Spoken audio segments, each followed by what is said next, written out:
Dieu a créé le monde il y a des milliers d'années. Mais Dieu n'a pas quitté le monde. Dieu est toujours là, actuellement, maintenant, pour faire exister ce monde. Le Admor Azaken dit dans le Tanya que si Dieu enlèverait la force divine avec laquelle il a créé le monde, c'est-à-dire les 10 paroles qui représentent cette force divine avec laquelle Dieu a créé le monde, eh bien, le monde redeviendrait Aïn va Efes Mamash, du rien du tout. Et le Admor Azaken souligne que comme avant les 6 jours de la création. C'est-à-dire que pas seulement que le monde n'existerait plus, mais que le monde n'existerait plus de la même manière qu'il n'existait pas avant qu'il soit créé. Il faut comprendre. Qu'est-ce que le Admor Azaken veut souligner? Lorsqu'on parle ici de la création du monde, Dieu a créé le monde, après le monde ne va plus exister. Ok, il ne va plus exister. Pourquoi l'Admor Azaken a besoin de souligner que le monde ne va plus exister exactement comme il n'existait pas avant les 6 jours de la création? Du moment où il n'existe plus, il n'existe plus, point, c'est tout. Il n'y a pas de quoi rajouter qu'il n'existe plus comme avant les 6 jours de la création. L'explication est la suivante. Il y a, oui, une différence. Si on va dire que le monde a existé et après le monde n'existe plus, dans cette non-existence qu'il y a, il peut y avoir que cette non-existence va avoir encore une certaine petite existence. Non pas dans le sens physique. Physiquement, en effet, il n'y a pas de différence, mais dans la compréhension de ce bitoul, de cette annulation, il y a, oui, une différence. Mais pour arriver à cela, tout d'abord, introduisons ce que le Admor Azaken explique dans le 2e chapitre de Shara Yichud Va'emuna. Le Admor Azaken explique la différence entre la manière comment les hérétiques pensent que Dieu a créé le monde et la manière comment la Torah pense que Dieu a créé le monde. Les hérétiques pensent que Dieu a créé le monde. Et une fois que Dieu a créé le monde, Dieu a quitté le monde. Et le monde continue, normalement, à exister, mais sans qu'il y ait Dieu qui va se mêler dans quoi que ce soit du monde. Donc, on parle des hérétiques ici qui sont d'accord qu'il y a un Dieu. Et ils sont d'accord que c'est Dieu qui a créé le monde. Seulement quoi? Ils disent, Dieu a créé le monde il y a tant et tant d'années. Et une fois que Dieu l'a créé, Dieu s'est retiré du monde. Et après, toutes les choses qui se passent dans le monde, eh bien, ça se passe naturellement. Mais Dieu n'intervient plus dans le monde. L'Admor Azaken dit, leur erreur, elle est, parce qu'eux, ils pensent que Dieu a créé le monde de la même manière qu'un artisan, un ouvrier, fabrique quelque chose. Lorsque nous, les êtres humains, un artisan, un ouvrier, un orfèvre, va prendre donc, de la matière et lui donner une forme, et ça va devenir tel et tel ustensile, tel et tel réceptacle, tel et tel meuble, telle et telle table, telle et telle chaise, etc.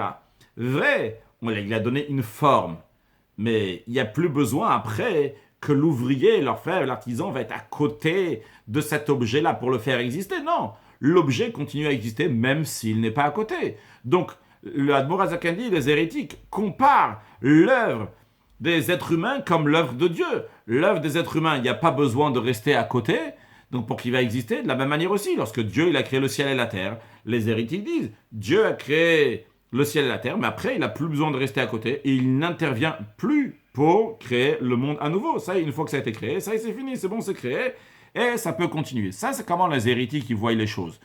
Eux, ils comparent ça à des objets, des choses qui se trouvent dans le monde, que, comme nous, les êtres humains, quand on fait un chinou miyash le yash, on prend quelque chose qui existe, on lui donne une autre existence, ça veut dire on prend quelque chose d'une matière, on lui donne une forme. Donc eux, ils comparent l'œuvre de Dieu à une telle chose.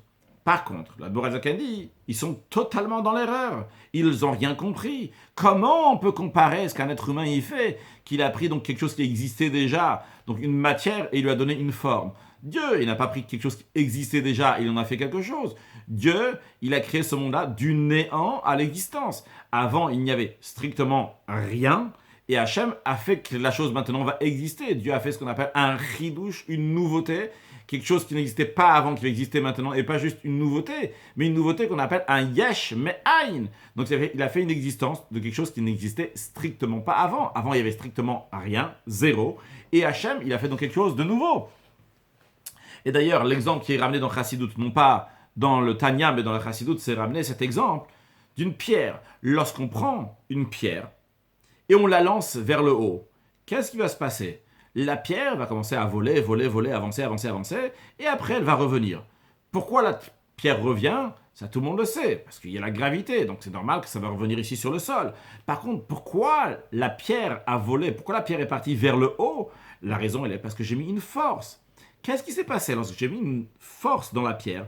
La pierre va commencer à avancer. La pierre va monter, va monter. Mais pourquoi? La seule et unique raison pourquoi la pierre est en train de monter, c'est parce que je lui ai donné une force. Et le fait que je donne une force, j'ai fait un ridouche, une nouveauté dans la pierre. Et du moment où je fais une nouveauté dans la pierre, eh bien, il y a besoin que cette nouveauté, cette force, donc en l'occurrence, qui se trouve dans la pierre, soit renouvelée, se trouve toujours là. Tant qu'il y a la force dans la pierre volera. Une fois qu'il n'y a plus cette force, eh bien la pierre reviendra à son état initial. Et donc, son état initial, c'était aussi sur le sol, c'est sa place. Eh bien là-bas, elle va se trouver là-bas. Et même lorsque la pierre elle a volé, la pierre n'était pas une pierre volante. La pierre ne vole pas. C'est une pierre qui vole en effet, mais ce n'est pas d'elle-même, elle n'est pas une pierre volante. C'est constamment, il y a la force qui est à l'intérieur qui l'a fait que la pierre va voler. Alors ça, c'est un exemple donc, qui se rapproche plutôt de la création du ciel et la terre. Vu que le ciel et la terre donc, n'existaient pas avant, il y a un moment dans lequel ils ont existé, eh bien, du moment où ils existent, c'est un chidouche, c'est une nouveauté qu'ils vont exister.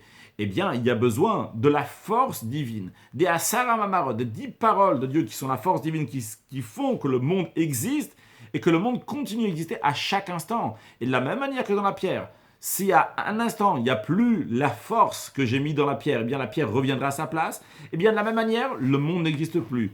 Et de la même manière que dans la pierre, la seule raison pourquoi elle vole, c'est pas parce que c'est devenu une pierre volante, mais c'est la force que j'ai mis à l'intérieur. De la même manière en ce qui concerne ce monde-là, la seule raison pourquoi ce monde-là il existe, c'est parce qu'il y a la parole de Dieu.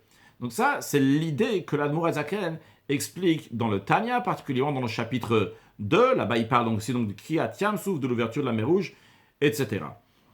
Maintenant, en ce qui nous concerne, pour la réponse à notre question, est-ce possible que quelque chose va exister et après il n'existe plus, et quand il n'existe plus, son non-existence n'est pas exactement quand le non-existence qui n'existait pas auparavant?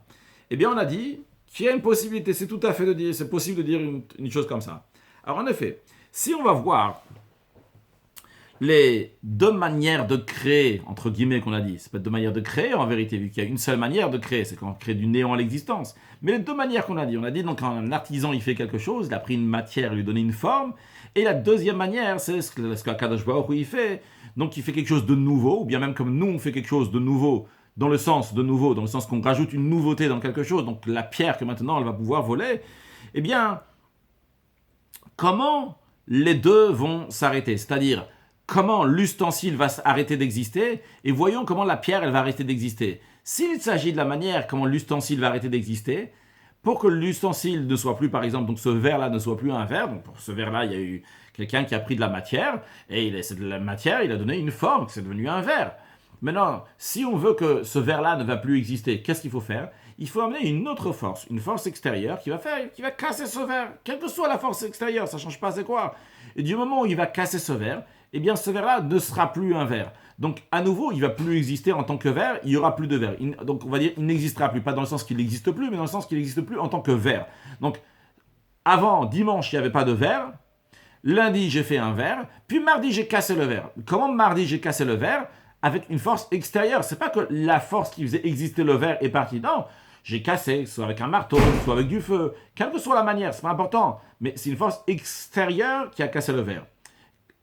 Où est-ce qu'il y a des fois que les choses se cassent, entre guillemets, et que ce n'est pas une force extérieure? Bien, prenons l'exemple de la pierre. Dans l'exemple de la pierre, tout le fait qu'elle existe, dimanche, elle était sur le sol. Lundi, elle est montée dans le ciel. Imaginons qu'on va pas parler en jours, on va parler en minutes, ça sera plus réaliste.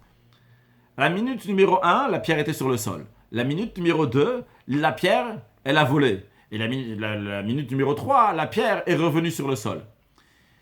Comment la pierre est revenue sur le sol à la minute numéro 3? Non pas parce qu'il y a quelque chose d'autre qui est venu qui a fait que la pierre ne va plus voler. Non, tout simplement la seule et unique raison pourquoi la minute numéro 2, elle était en l'air, c'est parce qu'il y avait la force.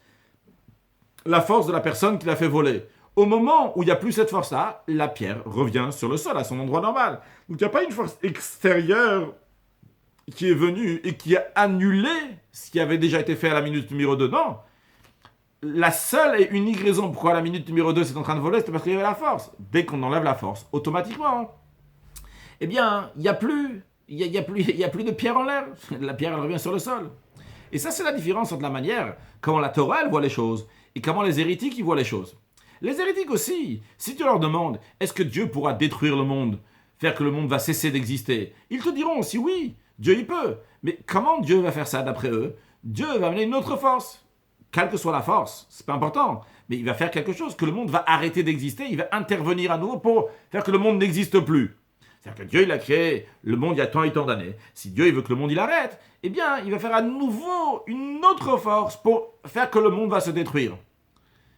Comme quelqu'un qui a fait un verre, on a dit un ustensile, un récipient, et après il faut une autre force pour le casser. Par contre, d'après la vision de la Torah, si Dieu, Chas Shalom, voudrait faire que le monde cesse d'exister, il n'a pas besoin d'amener une autre force pour faire que le monde va cesser d'exister. Tout simplement, qu'est-ce que Hachem va faire? Hachem va enlever la vitalité avec laquelle il fait vivre le monde à cet instant même, et à ce moment-là, donc, le monde ne va plus exister. Parce que toute la raison pourquoi le monde il existe à cet instant-là même, c'est uniquement par la force d'Akadosh Baruch ou par la force de Dieu. Si Dieu il enlève cette force-là, eh bien le monde n'a plus lieu d'exister. Maintenant, ces deux manières-là de faire que l'existence va s'arrêter, c'est pas juste deux manières. Est-ce qu'il y a besoin d'une force extérieure ou il n'y a pas besoin de force extérieure? Ici, ces deux manières-là, ça nous donne une explication, une clarté sur la manière comment le monde il existe. Si on reprend donc l'exemple d'un ustensile. L'ustensile donc il n'existait pas dimanche, lundi il existe et mardi il n'existe plus. Pourquoi mardi il n'existe pas? La raison pourquoi mardi il n'existe pas, c'est parce qu'il y a une force extérieure qui est venue et qui lui a donné un coup. C'est-à-dire si on veut philosopher, on peut dire voyons mardi, voyons l'ustensile et voyons ce qui s'est passé. En tant que l'ustensile lui-même, l'ustensile, il peut encore exister. Il existe encore d'une certaine manière. Non pas physiquement encore, mais il est encore là, seulement quoi? On a donné un coup, donc il n'existe plus. Mais pourquoi il n'existe plus? C'est pas par rapport à l'ustensile. L'ustensile lui-même, il aurait pu exister encore aujourd'hui. Pourquoi il n'existe pas? Parce qu'il y a une force extérieure, quelque chose d'autre qui est venu, qui lui a fait quelque chose. Mais de lui-même, il a encore une certaine existence. Encore une fois, je souligne, c'est pas physiquement. C'est dans la compréhension du bitul, de l'annulation de la chose. En effet, cette chose, elle était annulée. Mais elle n'est pas annulée totalement. Elle a existé. Et théoriquement, elle pourrait encore exister à cet instant-là. Il y a quelque chose d'autre qui est venu et qui l'a annulée. Donc, on peut toujours regarder. Il y a deux manières de regarder. Même quand il est cassé, on dit dommage. Il aurait pu encore être là. Il y a quelque chose d'autre qui est venu et qui a fait la catastrophe, qui l'a enlevé. Par contre, en ce qui concerne... Alors, si on regarde les choses comme ça, le bitoul, l'annulation... Le fait que l'ustensile n'existe plus, dimanche, vraiment, il n'existait pas. Ça n'a jamais existé. Ce verre-là n'a jamais existé. Lundi, il existe. Mardi, il n'est plus là. Mais il n'est plus là parce qu'il y a une cause, il y a quelque chose qui s'est passé. Par contre, si on va parler de la pierre, minute numéro 1, 2 et 3. Quand tu dis, la minute numéro 1, la pierre était sur le sol. La minute numéro 2, elle était... en l'air. La minute numéro 3, elle est revenue sur le sol. Quand tu dis que la minute numéro 3, elle est revenue sur le sol, c'est pas parce qu'il y a une force extérieure, quelque chose d'autre qui est venu. Pas du tout. À la minute numéro 3, la pierre est revenue sur le sol. Pourquoi? Parce que c'est exactement comme la minute numéro 1. Sa place est là-bas. La seule et unique raison pourquoi la minute numéro 2, elle était en l'air, c'est parce qu'il y avait une force. Mais quand elle revient après, tu ne peux pas dire « Ah, la pierre aurait pu rester encore ». La minute numéro 3, mais il y a quelque chose d'autre qui est venu. Pas du tout. Il n'y a rien d'autre qui est venu ici pour détruire, entre guillemets, ce qui s'est passé. Seulement quoi? Tout simplement, la pierre, c'est sa place, mais sur le sol. Si elle était en l'air, c'est parce qu'il y avait un chidouche, il y avait une nouveauté, la minute numéro 2. Alors, c'est ça que l'Admour HaZaken veut nous dire ici, quand il dit dans le chapitre 1 de Shara Eichut Ve'emunah, que si Hachem, il enlèverait sa parole, le monde redeviendrait Aïn Va'efes, rien du tout, comme exactement avant les 7 jours de la création, avant les 6 jours de la création. L'Admour HaZaken, en soulignant ça, il veut nous dire, sache, c'est pas juste que le monde va se détruire, dire, il y a eu du feu, il y a eu un incendie, il y a eu, je sais pas, un tremblement de terre. D'abord, même ça va pas détruire le monde, parce que le monde va rester juste qu'il n'aura pas la même forme, mais que le monde quand on dit que le monde si le monde n'existerait plus, c'est-à-dire qu'il reste strictement rien, on n'est même pas là pour réfléchir que le monde n'est pas là, parce que vraiment le monde n'existe plus. Si on dit que le monde n'existe plus, parce qu'il n'y a plus les paroles d'Akadosh Baruch Hu, c'est exactement comme avant les 6 jours de la création, c'est-à-dire qu'il y aura un bitul total. Le jour numéro 1 comme le jour numéro 3. Le fait que le monde a existé entre-temps, eh bien c'est comme la pierre qui a volé. La pierre qui a volé n'a aucune force d'elle-même de voler, elle n'est pas devenue une pierre volante. De la même manière, ce monde-là n'est pas un monde qui existe de lui-même. Toute l'existence de ce monde-là, c'est uniquement le fait qu'Akadosh Baruch Hu fait exister ce monde. Et si Hachem, il enlève l'existence de ce monde, la force qui fait exister le monde, la parole divine, eh bien à ce moment-là, le monde redevient Aïn Va'efes, rien du tout. Comme avant les 6 jours de la création, exactement, sans aucune différence. Pas que il existe encore ce monde, mais il a été détruit parce que si vous savez, le bitoul du monde est une annulation qui est totale, zéro. Totale, pas seulement si Hachem enlèverait ces 10 paroles, même aujourd'hui, toute la raison pourquoi la pierre elle vole, c'est parce qu'elle n'est pas devenue une pierre volante, c'est parce qu'il y a une force. Toute l'existence de ce monde-là, c'est pourquoi? C'est parce qu'Akadosh Baruch Hu fait exister ce monde à cet instant-là même. Si Hachem ne faisait pas exister le monde à cet instant-là, il n'existerait plus. Et ça que la Mourazaken veut souligner, que ce monde-là, il est Aïn Va'efes Mamash, il serait Aïn Va'efes Mamash, exactement comme avant les 6 jours de la création. Parce que la manière que Dieu a créé le monde, c'est de fait pas seulement qu'il a créé le monde il y a tant et tant d'années, et qu'après, quand je vois qu'il est parti de ce monde, et s'il va le détruire, c'est avec quelque chose d'autre, et s'il le détruit avec quelque chose d'autre, donc le monde de lui-même, il aurait pu encore exister, mais il a été annulé. Non, c'est pas comme ça, mais c'est que Akadosh Baruch Hu crée le monde à chaque instant. Et si Akadosh Baruch Hu enlèverait cette parole-là, eh bien le bitoul du monde sera exactement comme les 6 jours de la création. J'espère que c'était clair. Continuons dans cette philosophie-là. On pourrait trouver peut-être un juste moyen entre les deux.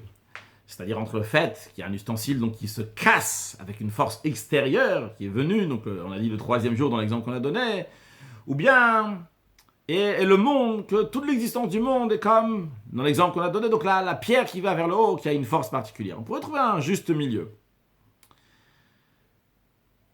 Comment? Imaginons que quelqu'un crée, on a dit créer, ça n'existe pas chez les êtres humains, il forme, il fait un ustensile. Que cet ustensile, avec le temps, il va se dégrader. Et se dégrader jusqu'à qu'il ne va plus exister. Il ne va plus exister. Comment il ne va plus exister? C'est-à-dire que le jour numéro 1, il n'existe pas. Le jour numéro 2, donc lundi, on lui a donné une force particulière, on lui a donné une forme. Et que la forme est faite de telle manière que naturellement, elle va se dégrader avec le temps. De manière que mardi, après, il n'y aura plus d'ustensile. Il n'y aura plus de récipient. A priori. Dans cet exemple-là, on n'a pas une force extérieure qui est venue, qui a cassé, qui a brûlé, qui a fait ci ou ça sur l'ustensile. Non, c'est l'ustensile de lui-même qui n'existe plus. Donc, peut-être on pourrait dire, dans un tel cas, que s'il n'y avait pas d'ustensile, donc le jour numéro 1, il y avait juste une matière, et le jour numéro 2, il y a un ustensile, et le 3e jour, à nouveau, il y a de la matière, il n'y a plus d'ustensile. Il n'y a pas une force extérieure, c'est l'ustensile lui-même qui n'existe plus. Eh bien, ça pourrait être un exemple pour quelque chose qui a en effet un bitoul, il a un bitoul total. C'est-à-dire que quand il y a un bitoul total, une annulation totale, c'est-à-dire que le dimanche, il est exactement comme le mardi, vu que dimanche, c'était pas un ustensile, et mardi aussi, c'est pas un ustensile. Mais en vérité, et de la même manière, on pourrait dire aussi pour le monde.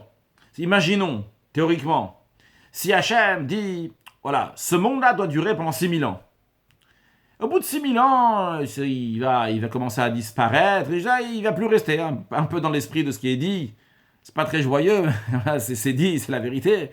Que l'enfant, dès qu'il naît, il commence à sécher. En autre mot, que dès qu'il naît, il commence à mourir.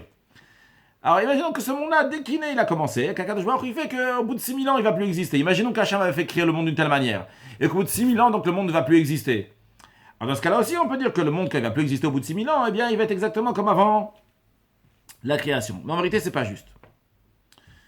Le Rabbi explique, tout ce qu'on a dit, c'est basé donc sur des notes dans une sikha du Rabbi de l'Ikute Sichot Chalek Vav, dans la paracha de Beshalach. Là-bas, le Rabbi a une très belle sikha sur Vayashav Hayam, Lifnot Boker, Leitano, la force donc du monde. Et dans les notes là-bas, le Rabbi ramène, tu lis, c'est la note 12 ou 27, la note 12 là-bas, le Rabbi l'explique. Et dans les notes qu'il y a là-bas, en tous les cas, le Rabbi explique plusieurs choses donc, qui sont liées avec Shara Yichud Ve'emuna, avec donc la partie du Tanya, les deux premiers chapitres du Tanya, la deuxième partie du Tanya qui s'appelle Shara Yichud Ve'emuna, dans lequel Le Admour Azaken l'explique là-bas longuement, donc la création du ciel, la terre et du monde, comment on se renouvelle à chaque instant, etc. Et le rabbi dit, quand même, vrai, même dans un tel cas, même dans un cas où l'ustensile de lui-même, il va se dégrader et après il va plus exister. Mais finalement, il y a eu quelque chose aussi qui s'est passé. C'est qu'il y a quelque chose qui s'est passé. Il y avait un moment dans lequel il n'y avait pas d'ustensile. Il y a un moment dans lequel il y a eu un ustensile, un récipient, un objet donc qui s'est fait. Et après, une troisième étape dans laquelle il n'y a plus d'ustensile, de récipient.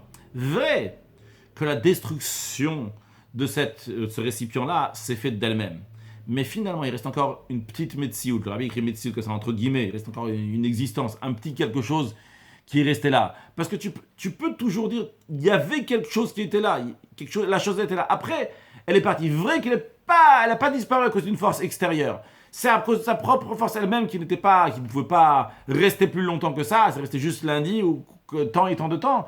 Et finalement, ça s'est dégradé. Mais finalement, il y a eu une existence ici qui est passée. Cette existence-là qui est passée, là, qui était là à un moment, elle a raison d'exister. Elle avait toute sa raison d'exister, entre guillemets d'elle-même. Après, bon, elle s'est dégradée pour telle raison parce qu'elle n'a pas les forces. Mais finalement, elle a existé là. Et avant, elle n'existait pas. Il y a quelque chose ici qui s'est perdu. Il y a quelque chose ici qui n'était pas là. Mais dans l'exemple de la pierre, et il en est de même aussi pour le monde, il n'y a pas ici, tu ne peux pas dire qu'il y avait une certaine existence à la minute numéro 2. Lorsque la pierre, elle a volé dans la minute numéro 2, ce n'est pas que la pierre est devenue une pierre volante. La pierre, comme on l'a dit tout à l'heure, la pierre n'est pas devenue une pierre volante. La pierre, elle n'a jamais eu une propre existence en tant que volante. Elle a eu une existence en tant que pierre. Mais c'est pas ça qu'on parle, le point qu'on parle ici, c'est pas la pierre elle-même. On parle donc du fait que la pierre, elle vole. La pierre n'a jamais été une pierre volante. Jamais. Tu veux pas dire, dimanche, la première minute numéro 1, la pierre n'était pas une pierre volante. Minute numéro 2, elle était une pierre volante. Et la minute numéro 3, elle est devenue à nouveau qu'elle n'est plus une pierre volante. Non. Dans la minute numéro 2, ainsi que la 1 et 3, la pierre n'a jamais été une pierre volante. Et on de même aussi pour le monde. Ce monde-là n'a pas d'existence de lui-même. Toute son existence, à 1000%, c'est uniquement l'existence d'Akadosh Baruch Hu. Et ce que l'Admour Azaken souligne encore une fois, qu'il dit que le monde serait devenu comme avant les 6 jours de la création, l'Admour Azaken souligne mamash, vraiment comme ça. Que vraiment, qu'il ne reste pas une trace d'existence. On peut dire, le monde il a existé, il est passé. Encore plus, ça va plus loin. Hein. Si le monde n'existe plus, c'est encore plus que quand la pierre qui n'a pas été volante, même à la minute numéro 2. Pourquoi ? Pourquoi toi tu penses dans la tête, la pierre elle a volé quand même à la minute numéro 2 ? C'est parce que toi tu es là, à la minute numéro 3, et tu peux raconter qu'à la minute numéro 2, la pierre elle a volé. Mais si le monde n'existe plus, eh bien toute la notion de temps aussi elle parle. Si la notion de temps elle parle, eh bien à ce moment-là, il n'y a même pas la notion du passé qui existe encore. Et on ne pourra même pas parler, on ne serait pas là, on ne pourra pas parler même pas sur le jour d'avant. Il n'y a strictement rien. Donc un autre mot, ce qui ressort de tout ça, quand on dit que le monde donc, repart au néant, le monde revient rien du tout à Ein Vefes, on peut le comprendre de 3 manières. On peut dire, le monde n'a pas existé, après le monde existe, après à nouveau il n'existe pas, mais la manière qu'il n'existe plus, donc là dans la 3e étape, c'est pas comme il n'existait plus au début. Si on compare ça donc, à un récipient, on dit, les récipients, mardi, le 3e jour, il peut encore exister. Dans la 3e étape, il peut encore exister. Seulement quoi ? Il y a quelque chose qui est arrivé, il a reçu un coup. C'est comme les minimes, ils penseraient sur le monde. Si tu leur demanderais, c'est aux hérétiques, comment Hachem va faire que le monde, il n'existe plus ? Ils vont te dire, Hachem va donner un coup, il va faire quelque chose, un gros coup au monde. Il ne va plus exister. Il a besoin d'une intervention particulière pour faire que ça ne va plus exister. Ça, c'est une manière de voir la chose, qui est fausse, évidemment, pour le monde. Une deuxième manière, on pourrait dire, bon, le fait que le monde n'existe plus, c'est parce qu'il était programmé comme ça, donc avec le temps, donc comme ça, il se dégrade, et comme ça, il ne va plus exister. Mais c'est pas exactement comme avant la création, qu'avant la création, il n'y avait strictement rien. Là, il y a une existence du monde, que vu qu'il avait une faiblesse, eh bien, après, le monde, il n'existe plus. C'est dans l'exemple qu'on a donné, donc c'est dans l'ustensile qui se dégrade de lui-même. Qui est aussi fausse, on ne peut pas dire que ça, c'est la manière comment le monde il tourne. Que le monde il tourne, c'est la vitalité du monde, et que si le monde va s'annuler, ça serait comme ça. C'est pas juste non plus. Il y a la 3e manière, celle qui est juste, celle que le Moazaka donc ici. C'est que le monde en lui-même, toute son existence, c'est Akadosh Baruch Hu. Et vu que toute son existence est Akadosh Baruch Hu, le monde n'a jamais existé de lui-même. Même au moment, à l'étape numéro 2 dans laquelle le monde il existe, eh bien, dans l'étape numéro 2 que le monde il existe, eh bien, c'est pas une existence personnelle. De la même manière que la pierre d'elle-même, elle ne vole pas, c'est pas une pierre volante. Elle est en train de voler, mais c'est pas une pierre volante. Le monde existe, mais c'est pas une propre existence. C'est une existence qui vient uniquement d'Akadosh Baruch Hu. Et dans ces cas-là, lorsqu'Akadosh Baruch Hu, s'il va détruire le ciel et la terre, Chas v'Shalom, eh bien à ce moment-là, donc il n'y a pas besoin d'une autre force. Il enlève la force qu'il y avait jusqu'à présent. Et qu'on enlève la force qu'il y avait jusqu'à présent, eh bien, à ce moment-là, le bitul est de manière qu'il existe strictement rien. Et c'est pas juste qu'il reste encore des traces de quelque chose, même la moindre trace de quoi que ce soit. Pas chaud, il reste plus rien du tout. Donc ça, pour l'Admour HaZakan, il souligne ça, que le monde serait reparti exactement comme avant les 6 jours de la création. Parce que l'Admour HaZakan, il veut qu'on va bien se mettre dans la tête, via data hayom, on va le savoir avec hayom, avec une clarté qui soit claire, que tout ce qui est dans ce monde-là, toute l'existence de ce monde-là, à chaque instant, c'est uniquement la force d'Akadosh Baruch Hu qui fait exister ce monde de manière qu'on puisse voir que c'est Akadosh Baruch Hu qui le fait. Lorsque Mashiach va venir, on verra ça, comme il est écrit, V'niglak v'od Hashem verra okol basar yardav, qu'Hashem va se révéler, toute chair va voir qui pi Hashem diber, que c'est la parole de Dieu qui a parlé, c'est la parole de Dieu qui parle, c'est la parole de Dieu qui agit, c'est la parole de Dieu qui fait que ce monde-là, il existe, et que ce monde-là en lui-même, il a rien de lui-même, il n'a pas d'existence personnelle, comme on dit que Einod milevado, il n'y a rien d'autre à part Hashem.